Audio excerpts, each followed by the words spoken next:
97.1 Forever. Mga kwento ng pag-ibig, kwento ng pag-asa, at mga kwento ng buhay dito sa Barangay Love Stories. Love Stories.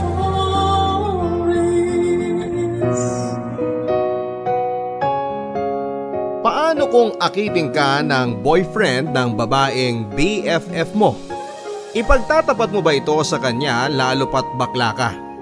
At ang alam niya ay straight ang boyfriend niya. Dear Papa Dudut, binabati ko po kayo at ang lahat ng ating mga kabarangay. Ako po si Roxy, 24 years old. Tubong Masbate. Pero ngayon ay naninirahan sa Bikutan. At nagtatrabaho bilang isang IT assistant sa isang maliit na kumpanya. Single and happy po ako sa ngayon. At medyo tahimik ang aking buhay. Malayong malayo sa mga dinanas ko noong isang taon noong unang salta ko sa Maynila. At ang mapait na karanasan ko nga pong yon ay ang gusto ko po sanang ibahagi ngayon sa inyo at sa ating mga kabarangay. Isang karanasan na ni hinagap ay hindi ko akalain na mangyayari sa akin. Isa po akong bakla, Papa Dudut. Pero dahil lumaki ako sa probinsya ay nahirapan akong ipakilala ang tunay kong pagkatao sa aking pamilya at sa aming lugar. Bukod sa takot na ma-disappoint ang aking mga konserbatibong magulang, ay natakot din po kasi akong maging tampulan ng mga tukso at gawing katatawanan ng mga tao. Bagay na obserba kong dinaranas na mga out na bading sa lugar namin. Isa pa ay karamihan din po sa aming lugar ay mga mahurista o yung mga baklang nagdadamit at nag-aayos ng babae. Pero hindi naman po ganoon ang pakiramdam ko, Papa Dudut. Lalaki pa rin ang tingin ko sa sarili ko. Pero nagkataon lang na kapwa ko lalaki din ang gusto ko. Dahil dyan ay nakaranas din po ako ng matinding identity crisis. Dahil sa lugar namin, kapag bading ka, parang required na magdihes babae ka o kumilos na parang babae. At ang mas malala pa, karamihan ng mga kakilala kong bading doon ay nagiging palabigasan lang ng mga nagiging karelasyon nila. Kaya sa buong 23 years ng buhay ko ay nanatili po akong kloseta, Papa Dudut. At ang tanging nakakaalam sa aking tunay na pagkatao ay si Tetet, ang aking kababata at best friend na babae. Kaya naman po naging sobrang lungkot ko rin nang sa Maynila na nag-college si Tetet at nagkahiwalay na kami. Mula nang umalis siya, Papa Dudut, ay nawala na rin ako ng taong kakwentuhan at kasangga sa lahat ng bagay. Kaya nang nakapagtapos po ako sa college at inaya ni Tetet na magpa-Maynila, ay nainganyo po ako ng husto. NBSB din po kasi ako, Papa Dudut. No boyfriend since birth. Kaya naman na-excite din ako na makahanap ng forever sa Maynila. Pero bukod doon, ang pangunahing bagay na nakapag-inganyo po sa aking lumipat sa lugar kung saan ay walang nakakakilala sa akin ay para finally mabuhay na akong malaya at maging totoo sa sarili ko.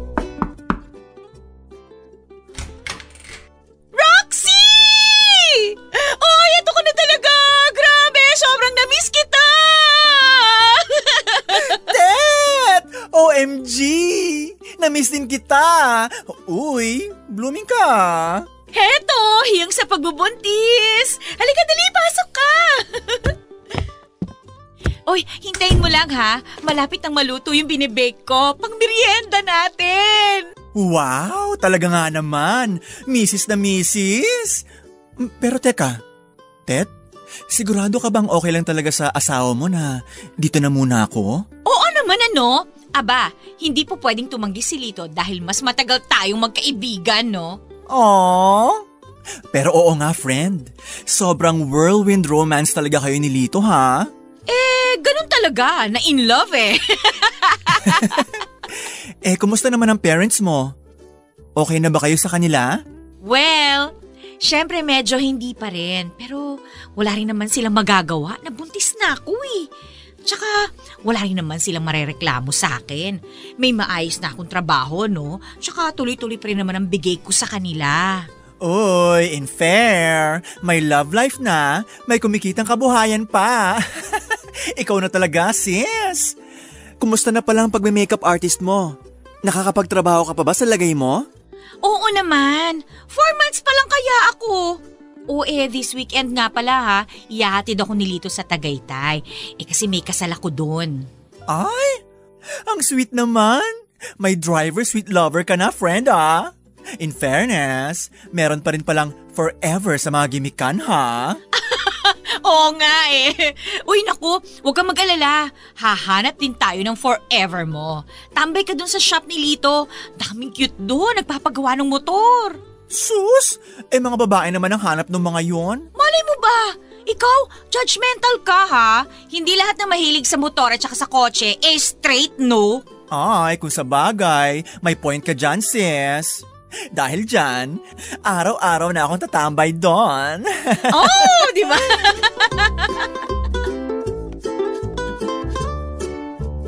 First time ko po ulit makita noon si Tetet ng personal matapos ang 5 taon.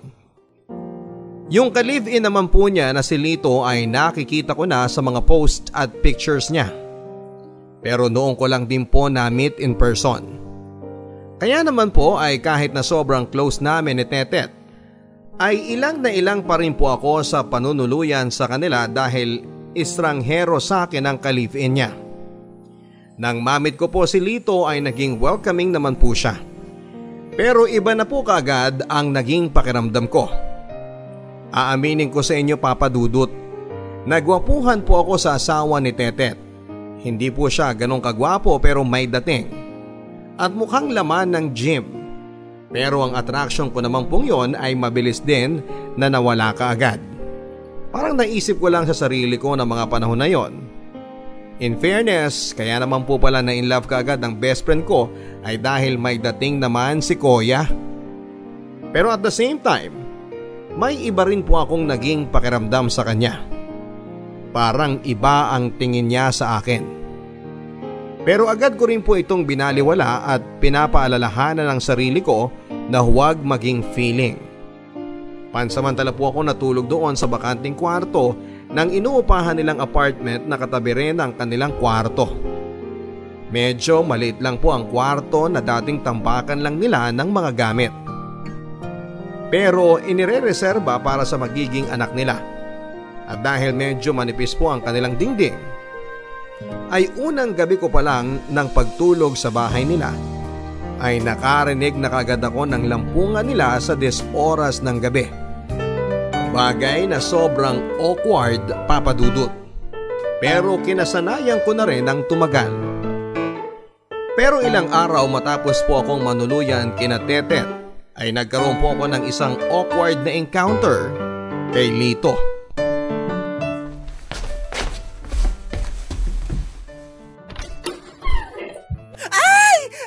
Sorry, akala ko walang tao. Hindi kasi nakalock. Sorry din. Nasanay kasi akong hindi naglalak ng CR dahil kami lang naman ni Tetet dito. Naku, pasensya na ha. Hindi. Okay lang, ano ka ba? Tapos na rin naman ako mag-shower. Naglo-lotion na lang ako. Ikaw na. Salamat. Siya nga pala. Nag-breakfast ka na ba? Sabay na tayo. Wala si Tet eh.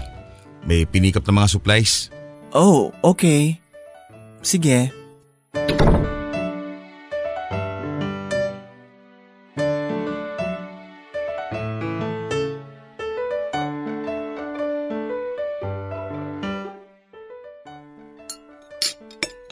Kamusta pala ang pag-a-apply ng trabaho? Meron na nag-reply na isa. Interview ko na sa Webes. Good. Good luck ha. Salamat. Pag natanggap ako, babayaran ko agad kayo ng renta. Ano ka ba? Huwag mo nang isipin yun. Maganda nga ito na may iba kaming kasama dito sa bahay eh. Basta huwag ka lang muna mag-uwi ng jowa dito ah. Nako, NBSB nga ako eh. Talaga? No boyfriend since birth? Bakit? May tsura ka naman ah. Kasi hindi pa rin ako out sa amin eh. Nako, dito wala kang poproblemahin. Hindi mo kailangan magtago. Kahit linggo-linggo ka magpalit ng boyfriend, okay lang. Kahit girlfriend, hindi ka nagkaroon ng kloseta ka? Meron ako naging girlfriend nung high school pero wala naman yun. Hindi mo yun nalikan? Sinubukan ko pero hindi talaga kaya eh. Okay din naman ang babae. Nako, hindi talaga. Nung high school naman ako, may nagkagusto din sa aking bading. Pinagbigyan ko. Trip-trip lang, ganun. Okay. Okay din naman. Ganun ba?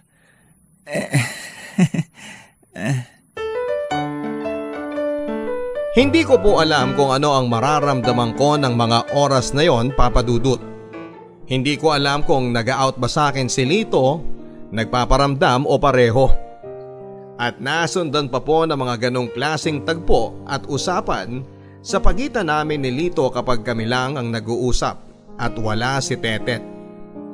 Hindi ko na rin po binanggit kay Tetet yon dahil wala pa rin naman po akong mapanghawakang konkretong ebidensya o pag-amin mula kay Lito. At malay ko rin naman po kung alam naman pala ni Tetet yung mga personal na bagay na nababanggit sa akin ng ka-live-in niya. Ayoko rin naman po namang himasok sa samahan nila. Habang tumatagal ay lumalalim ang pagkailang ko kay Lito, Papa Dudut. Tatsa din po siyang tao. Mahilig po siyang umakbay sa akin sa mga ordinaryong pagkakataon.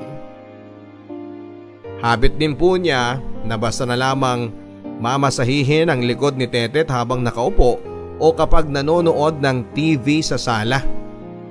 Pero ang kinagulat ko ay nung tumagal-tagal ay pati ako. Bigla na lang din niyang minamasahe ang likod. Nung unang beses niyang ginawa yon ay napatingin pa nga ako kay Tetet na kasama ko noon at kakwentuhan sa sala. Pero si Tetet, pinagkibit balikat lang at tinutokso pa nga ako na kinilig daw ako sa ginawa ni Lito. Dahil po doon ay naisip ko tuloy na baka naman sadyang malisyoso lamang ako. Pero umabot na rin po sa punto na para bang hindi ko na kinakaya, Papa Dudut. Aaminin ko, tao lang naman po ako. Bakla kaya hindi ko rin maiwasan na makaranas ng kakaibang pakiramdam sa tuwing madidikit ang mga balat namin ni Lito at maaamoy ko ang pabango niya. Iniisip ko na lang po na kailangan kong makahanap ng trabaho, makalipat ng bahay para malayo na sa mga ganong nakakapanuksong kilos ni Lito, lalo pat best friend ko ang ka-live-in niya. Nung una ay naisip ko na baka kloseta si Lito. Pero kapag naririnig ko naman ang lampungan nila Tetet sa kabilang kwarto, ay naiisip ko na imposibleng bakla siya. Doon ko po naisip na baka bisexual si Lito. At pareho talagang siyang nagkakagusto sa babae at sa lalaki. Siya na rin naman po ang voluntaryong nagsabi sa akin na kahit na hindi ko naman tinatanong na nagkaroon na siya ng homosexual fling dati. Nang tumagal ay nag-aalala na rin po ako para sa best friend ko. Kaya hindi ko na rin po napigilan ang sarili ko. Nag-fish na ako ng impormasyon kay Tetet kung alam ba niya ang hinala ko na tunay na pagkatao ng magiging tatay ng anak niya. Uy, friend. Kumusta naman pala sa side ni Lito? Okay naman ba ang mga in-laws mo? Patay na yung tatay ni Lito. Mama na lang yung buhay. Okay naman. Taga saan nga ba ulit si Lito? Laguna ba? Batangas. At least malapit lang pala. Nakakabisita kayo doon pag kailangan. Actually, hindi pa nga ako nakakapunta dun eh. Ha? Hindi ka pa nakakapunta sa kanila? Hindi pa. Kasi 'di ba dito na rin nag-college si Lito sa Maynila. Kaya madalang na rin siyang nakakauwi doon. Ganon? May balak na ba kayong magpakasal? Siguro pagkapanganak ko na lang. Pwes muna tapos tsaka na yung church wedding. Kapag talagang medyo malaki na yung ipon, parang grande. So, ibig sabihin, di ka pa sure kung hindi pa siya kasal sa iba? Gagi! Oy sis, joke lang ha. Ay naku, lapiting-lapiting talaga yung si Lito. Lapitin ng mga babae at saka lapitin din ng mga Becky. Talaga? Sigurado ka bang straight yan? Uy, joke lang ulit sis ha.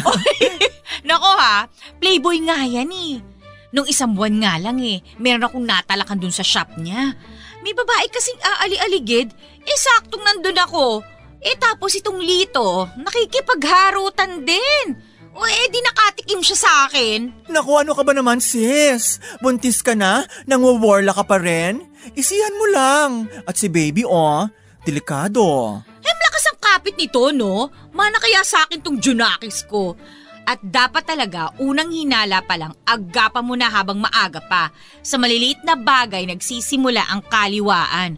At mabuti na rin at nakita ni Lito yung pagkadragon ko. Di nasampulan siya. Warning na yun sa kanya. Kaya dapat, ako lang ang titingnan niya ng malagkit. Ay, ka-afraid ka naman pala. Dapat lang. Alam mo naman ang mundo natin ngayon, puro tukso, di ba? Kaya ang Lito na yan, bantay sarado talaga sa akin yan. Prevention is better than cure.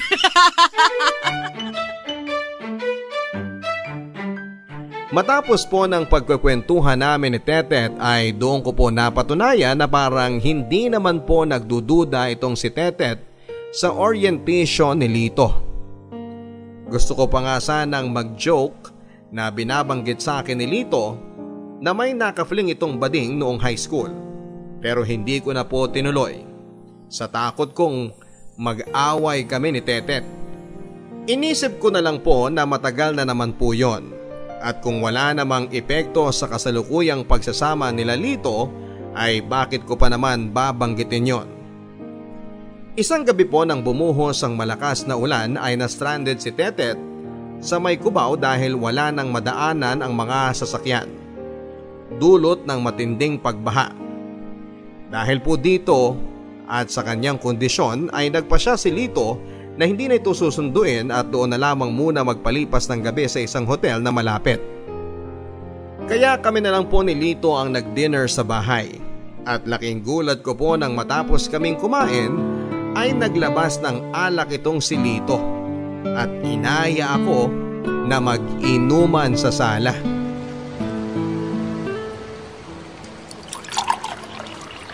Naku, ang dami.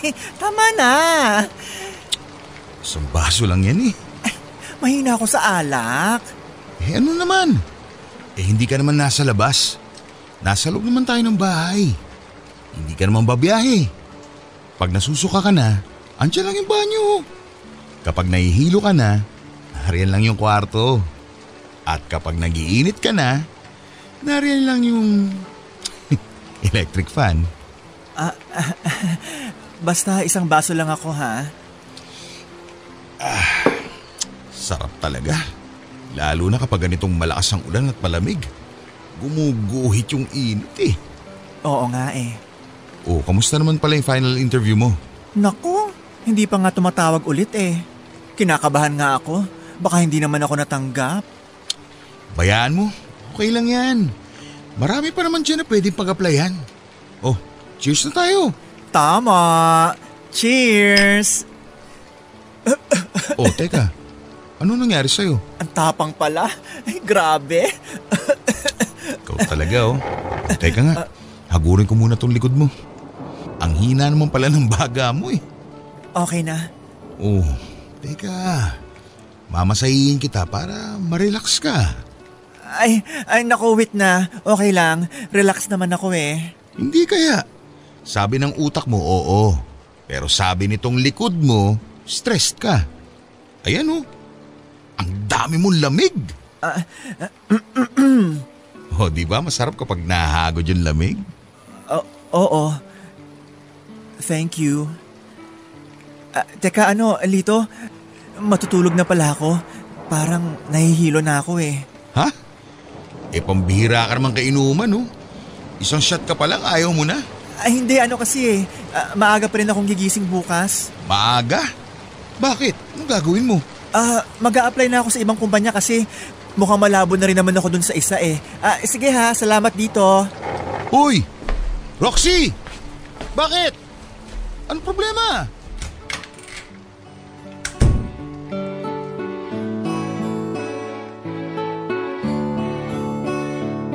Nilako po kaagad ang kwarto pagkapasok ko sa loob, Papa Dudut. Kabang-kaba po ako na baka mauwi sa ibang bagay ang inuman namin ni Lito. Aaminin ko po na nakaramdam din po kasi ako ng parang kinokuryente ang katawan ko sa bawat hagod ni Lito sa balikat ko. Kaya ako na po mismo ang umiwas sa tukso. At mabuti na nga lang po at napanlabanan ko rin. Malaking tulong din po siguro ang pagiging kloseta ko dati, kaya hindi na bago sa akin ang self-control. Bukod pa dyan ay magiging asawa na po kasi si Lito ng best friend ko, kaya doon pa lang ay naging madali na rin sa akin ang tumanggi sa pagkakataon. Pero matapos po ng reaksyon kong yon, at noong pinoproseso ko na ang nangyari sa amin bago matulog, ay nahiya po ako sa naging reaksyon ko, Papa Dudut. At sa tingin ko ay bunga naman po yon ng pagiging no boyfriend since birth ko. Naisip ko po na naging masyadong feeling at assuming lang po ako sa pag-iwas ko kay Lito sa pag-aakalang may gusto ito sa akin. Ano naman nga ba ang pruweba ko na may balak siyang iba ng gabing yon? Nakipag-inuman lang naman siya sa akin at minasahe ang likod ko. Pakiramdam ko po tuloy ay parang naging napakamalisyoso ko at nakaramdam po ako ng matinding hiya kay Lito kinabukasan. Pero ilang araw matapos po ng insidenteng nangyari sa amin ni Lito ay kinutuban ako na tama nga ang hinala ko na may balak sa akin si Lito ng gabing yon. Nagbago po kasi ang pakikitungo niya sa akin. Naging cold at hindi ako pinapansin. Maski nga po si Tetet ay medyo napansin na rin. At humirit pa nga nung minsan kami ay magkakasamang kumakain. At tinanong si Lito kung bakit ang tahimik daw nito. At syempre, alam ko na po kung bakit. Sa mga panahong yon ay naisip ko na dapat ay makahanap na po talaga kaagad ako ng trabaho para makaalis na. At sinimulan ko na rin po ang maghanap-hanap ng kwarto o bed space na malilipatan. Masyado na pong nagiging awkward ang sitwasyon namin ni Lito. Kung tutuusin ay wala pa ngang isang buwan akong naninirahan sa kanila. Naisip ko na habang lumilipas ang araw ay baka mas lalong lumala lang ang awkwardness namin sa isa't isa. At hindi nga ako nagkamali, Papa Dudut. Isang araw ay kinompronta po ako ni Tetet.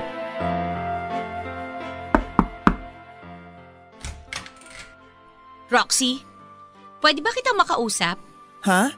Oo naman, bakit? Nung bagyo, nung hindi ako dito natulog, nag-inuman daw kayo ni Lito ah. Oo, inaya niya ako. Pero isang baso lang ininom ko tapos natulog na ako. Bakit? Ang sabi ni Lito, ikaw daw ang nagaya sa kanya. Ano? Bakit ko naman gagawin yun? Alam mo namang hindi ako umiinom. At pagkatapos, nagpamasahe ka pa daw sa kanya. Nagsisinungaling yung ka-live-in mo. May gusto ka ba kay Lito? Ha? Wala no? Tet, ano ba namang klaseng tanong yan? Mag-best friend tayo. Yun na nga eh. Mag-best friend tayo. Roxy, alam kong matagal ka ng kloseta at marami kang inipon na kati dyan sa katawan mo. Pero please lang naman, wag naman si Lito. Dahil unang-una, magiging ama siya nitong anak namin. Pangalawa, hindi ka niya papatulan dahil hindi bakla ang future husband ko. Tet, makinig ka sa akin. Sinungaling si Lito. Siya ang nagiyang uminom. Ako minasahe niya sa likod at nang umiwas ako, siya pa nagpilit na ituloy namin ang inuman namin. So ano? Si Lito pa ang may gusto sa'yo, ganon? Tet, unang dating ko pa lang dito, alam mo kung anong sinabi niyang magiging asawa mo? Na meron daw siyang pinatulang bakla nung high school siya. Bakit niya sasabihin sa akin yon? Sige nga. O bakit naman ako maniniwala sa'yo? Tet, dahil ako ang best friend mo. Isang dekada na tayo magkaibigan. Yang lalaki na yan, wala pang isang taon mong kilala. Pero bakla ka eh! At gwapo yung asawa ko. Walang ya. Kaya pala dati tanong ka ng tanong tungkol kay Lito. Meron ka palang balak aswangin yung asawa ko. Ano? Excuse me, hindi porket bakla ako, papatol na lang ako sa kung sino-sinong lalaki. Tet, please. Seryoso ka ba? Sa tingin mo magagawa ko yan sa'yo? Sa tingin mo ganyang klaseng tao ako? Ahas? Sa tingin mo nagsisinungaling ako? Tet, I'm your best friend. Sobrang dami na nating pinagdaanan. Itatapon mo na lang lahat ng yun para sa isang lalaki? Hoy Roxy, ikaw ang bumaliwala sa samahan natin ha. Inakit mo si Lito. Hindi nga yan totoo. Ano ba, Tet? Alam mo, Roxy, siguro mas makakabuti para sa ating lahat ha. Kung sa katapusan, lumipat ka na lang ng bahay. Okay. So, ganun na lang pala yun. Sige. Huwag ka mag-alala. Wala na ako dito sa katapusan. Aba, salamat naman. Sa totoo lang po, Papa Dudut, ay gusto ko na ngang umalis nung mismong pagkakataon na yon na sinugod ako ni Tetet. Pero wala pa naman po akong malilipatan. Naisip ko pong pansamantalang maghotel. Pero nanghinayang naman po ako sa gastos. Lalo na't bilang na bilang, Papa Dudut, ang pera ko. Kaya naman po ay kinain ko na lamang po ang pride ko. At nanatili pa rin ako kina Tetet sa palugit na ibinigay sa akin.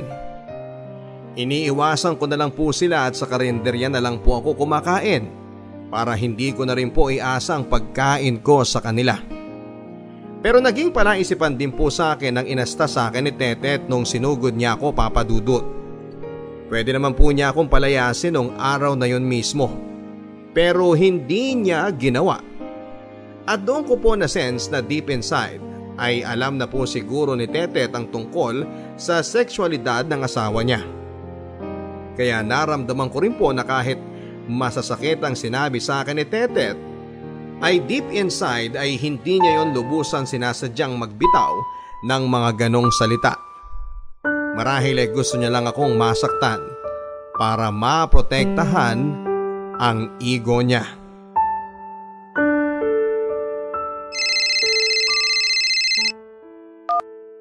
Insan, napatawag ka. Kumusta? Ate Mary, may problema kasi ako dito eh. Pwede ba muna akong makahiram ng pera? Kahit 5,000 lang muna. Hala, bakit? Ano nangyari sa inyo dyan sa Maynila? Ipang dadaan ko kasi sa uupahan kong kwarto. Kailangan kasi ng 2 months advance eh. Wala pa rin akong nakukuhang trabaho. Oh, akala ko na kinatetet ka. Ano kasi, problema.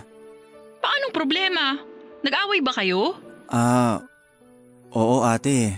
Hala, bakit? Yung asawa niya kasi, hindi magandang ugali. Ano? Hindi ba bahay ni Tetet yun? Hindi naman sa kinakasama niya? Oo, pero ayun, ganon talaga eh. Siya yung boyfriend eh. Best friend mo siya. Ang tagal-tagal nyo nang magkaibigan eh. Yun na nga eh. Sobrang nakakalungkot. Bakit? Nagselos ba sa'yo? Ano? Yung asawa ni Tetet, nagselos ba sa'yo? Hindi ate. Basta, masama lang ang ugali niya. Ayaw niya sa'yo kasi bading ka? Ha? Nako insan, matagal ko nang alam. Okay lang. Wala kang kailangang problemahin. Sa ating dalawa lang to.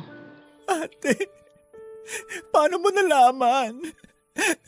Insan, lahat naman kami medyo nakakaramdam na. Pero kung hindi mo pa maamin sa magulang mo, okay lang yon. Sa atin na lang.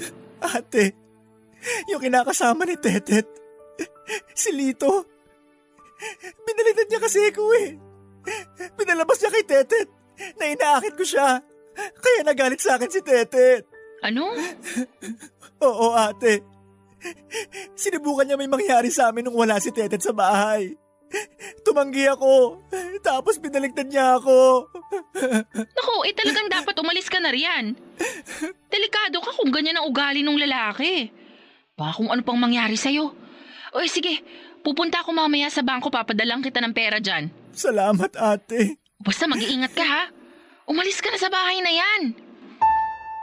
Hindi ko po akalain na sa ganong pagkakataon at paraan pa po ako makakapag-out sa kamag-anak ko, Papa Dudut. At nagulat din po ako nang husto nang sabihin sa akin ng pinsang ko na matagal na niyang alam na bading ako.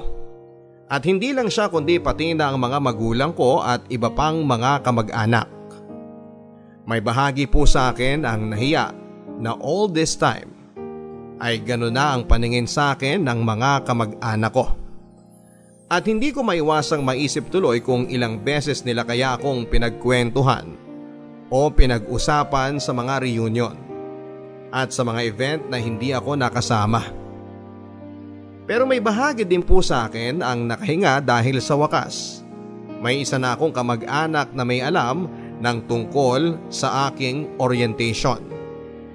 At ang pinakamahalaga, Papa Dudut, ay tanggap ako ng pinsan ko.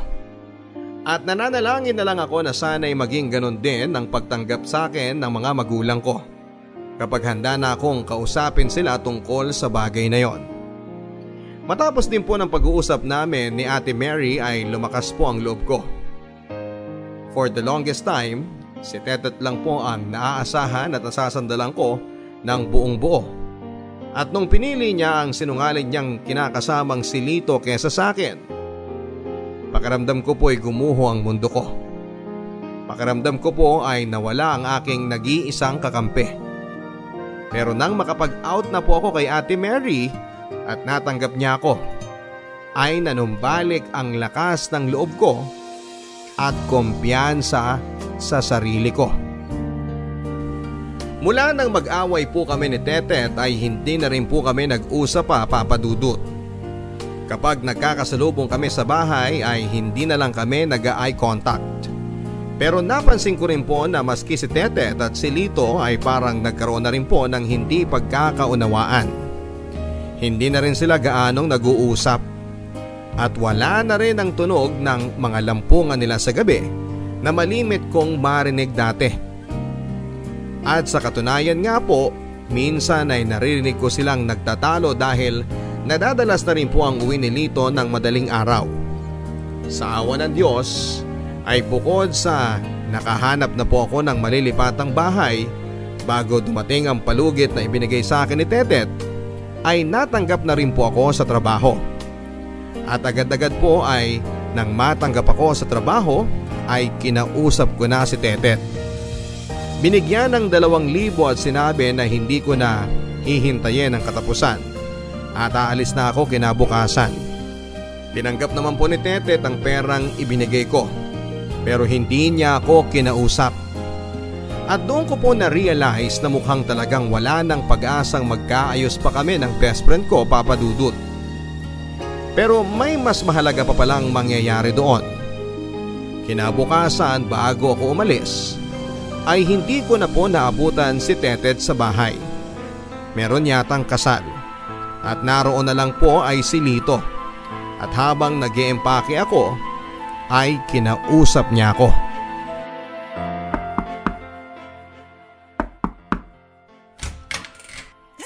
Bakit? Roxy, pwede ba tayo mag-usap? Tungkol saan? Gusto ko lang sana kasi magkaayos tayo bago ka umalis. Ano? Roxy, pasensya ka na kung nagsinungaling ako ha.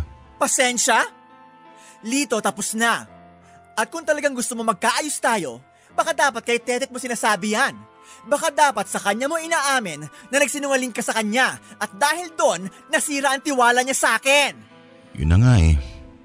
Kaya nga gusto ko humingi ng tawad. Kinabahan lang ako sa naging reaksyon mo nung gabing yun. Hindi ko alam kung bakit bigla kang natakot at bakit bigla kang umiwas. Lito, pwede ba?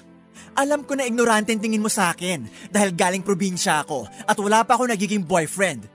Pero alam nating pareho na may iba kang balak nung gabing yon. Ano? Yan na nga mismo sinasabi ko eh. Eh di lumabas din na masyado ka malisyoso. Malisyoso? Pipilitin mo akong uminom ng alak? Mamasahihin mo yung likod ko? Bakit? Anong masama dun? Wow ha! Sige, push mo yung pagiging straight mo. Teka, sandali.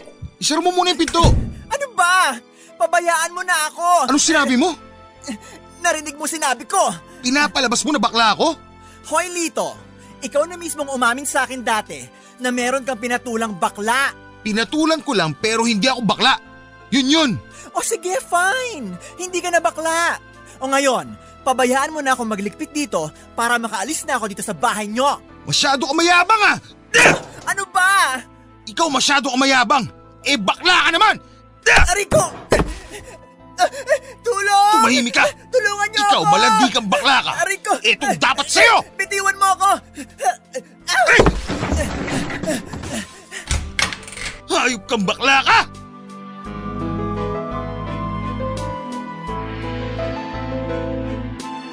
Sinubukan po akong gahasain ni Lito Papadudut. Mabuti na lang po ay hindi ako natakot at may preference of mind pa rin ako. Kaya naman tinadyakan ko siya ng lahat ng aking lakas sa kanyang maselang bahagi. Kumaripas po ako ng takbo at ang tanging gamit na nadala ko lang ay ang wallet ko na nasa bulsa.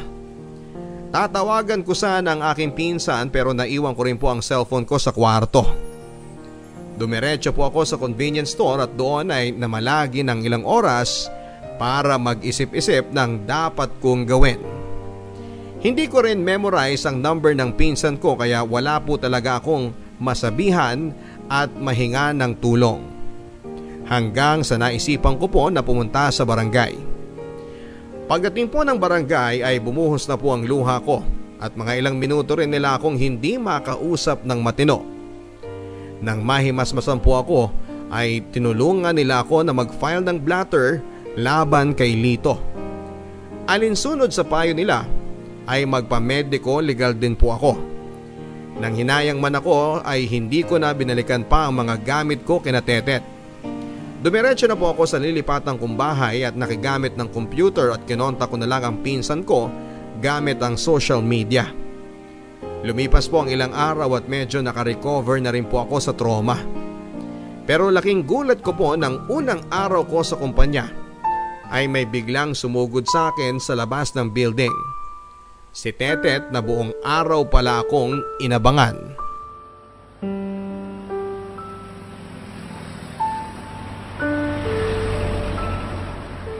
Roxy! Tetet? Anong ginagawa mo dito? Ang kapal din talaga ng mukha mo, no? Layuan niyo na ako, pwede ba? Anong layuan, ha? Hoy! Kinakausap pa kitang bakla ka! Ano bang problema mo? Iba ka rin no? Parang wala lang sa'yo. Alam mo nga hindi ka gusto ni Lito. Bakit ba pinagpipilitan mo yung sarili mo sa kanya? Nakakadiri ka! Ano? Ano pinagsasabi mo? Galit ka ba sa akin, ha? Naiingit ka ba sa akin?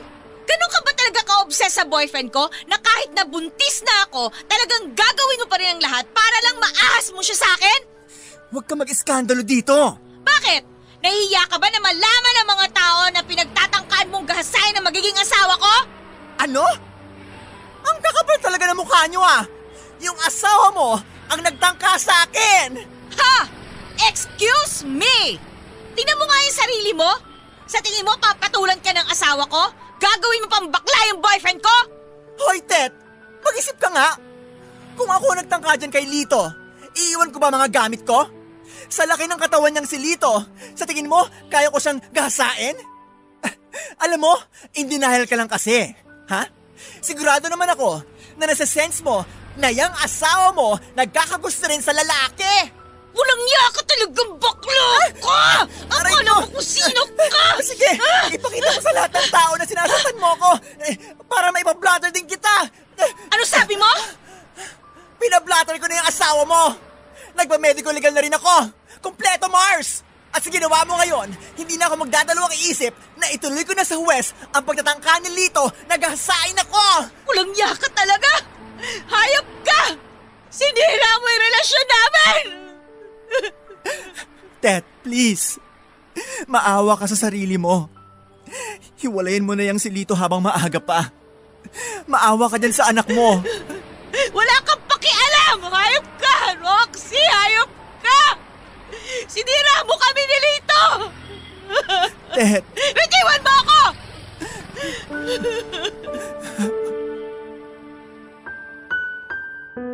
Sa totoo lang po, Papa Dudut, ay parang kinurot din po ang puso ko nang makita ko ang paghaguluhol ni Tetet sa kalsada. Kahit na ganoon ang nangyari ay hindi ko pa rin po maalis sa sarili ko ang makaramdam ng kalungkutan para sa sinapit ng taong itinuring kong best friend ng isang dekada. Pero kahit pa man gusto ko siyang aluin at makipag-ayos sa kanya, kahit na papaano alam ko rin po na hindi na rin naman magiging patas yon sa akin. Lalo pa talagang na-trauma ako sa ginawa sa akin ng mapapangasawa niya. Hindi ko na rin po tinuloy ang kaso laban kay Lito. Kahit na galit pa ako kay Lito. Pinangibabawan po ako ng awa para kay Tetet at sa ipinagbubuntis niya. Yun na rin po ang naging huling pag-uusap namin ni Tetet. At ang huling nasagap na balita ko po sa kanya, nung huling umuwi ako sa Masbate ay nanganak na siya at nakipaghiwalay na rin po pala kay Lito. Sa ngayon po ay tahimik na ang buhay ko, Papa Dudut. Pero nang dahil sa mga nangyari, pati na ang pag-i-stalk sa akin ni Tetet sa pinagtatrabahuhan ko ay hanggang ngayon may mga pagkakataon pa rin napaparanoid ako. Lalo na at gumagabi na at nasa kalsada pa ako. Naiwan ko ang cellphone ko at ang ilang mga dokumento ko sa bahay ni Tetet noon. Anong malay ko po kung ano ang mga impormasyon na nakuha ni Lito na pwede niyang magamit laban sa akin. Umaasa na lamang po ako na naging sapat na yung malaman niya na pinablatter ko siya para alam niya kung ano man ang subukan niyang gawing masama ay pwede ko pa rin ituloy ang kaso ko laban sa kanya. Maraming salamat po sa pakikinig, Papa Dudut, at sa ating mga kabarangay. Ang inyong forever kapuso, Roxy.